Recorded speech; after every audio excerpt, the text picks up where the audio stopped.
महाशिवरात्रि हिंदुओं का एक प्रमुख पर्व है जो भगवान शिव को समर्पित होता है। यह फाल्गुन मास की कृष्ण पक्ष की चतुर्दशी को मनाया जाता है। इसके पीछे कई कथाएं जुड़ी हुई हैं। मैं आपको पूरी कहानी विस्तार से बता रहा हूं। 1. सृष्टि की उत्पत्ति से जुड़ी कथा। शिव पुराण के अनुसार जब सृष्टि का आरंभ होना था तब चारों ओर अंधकार ही अंधकार था। उसी समय भगवान शिव लिंग के रूप में प्रकट हुए। उस रात को ही महाशिवरात्रि कहा गया। इसी दिन से ब्रह्मा जी ने सृष्टि की रचना और विष्णु जी ने पालन का कार्य संभाला। इसलिए महाशिवरात्रि को भगवान शिव के प्रकट होने की रात माना जाता है। 2. समुद्र मंथन और हलाहल विष की कथा। देवताओं और असुरों ने जब समुद्र मंथन किया तो उसमें से हलाहल विष निकला।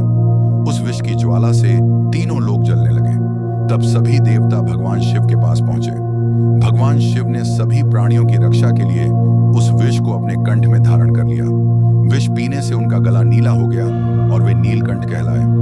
उस रात देवताओं ने भगवान शिव को जगाकर उनका ध्यान किया ताकि वे सुरक्षित रहें। यही महाशिवरात्रि की जागरण परंपरा का कारण माना जाता है। 3. शिव पार्वती विवाह कथा। एक अन्य मान्यता के अनुसार इस दिन भगवान शिव और माता पार्वती का विवाह हुआ था। माता सती ने अपने पिता दक्ष के अपमान के कारण अग्निकुंड में देह त्याग दी थी। अगले जन्म में उन्होंने हिमालय की पुत्री पार्वती रूप में जन्म लिया और कठोर तपस्या कर भगवान शिव को पति रूप में प्राप्त किया। महाशिवरात्रि के दिन ही उनका विवाह हुआ, इसलिए इसे शिव पार्वती मिलन दिवस भी कहा जाता है। 4. शिवलिंग पूजा की कथा किंवदंती है कि एक बार शिकार पर निकला शिकारी भूख प्यास से व्याकुल होकर जंगल में भटक रहा था। उसने एक तालाब के पास बेल के पेड़ पर विश्राम किया। रात भर जागते समय उसने अनजाने में बेलपत्र भगवान शिवलिंग पर गिरा दिया। उसकी यह पूजा भगवान शिव को इतनी प्रिय लगी कि उसे मोक्ष प्राप्त हुआ।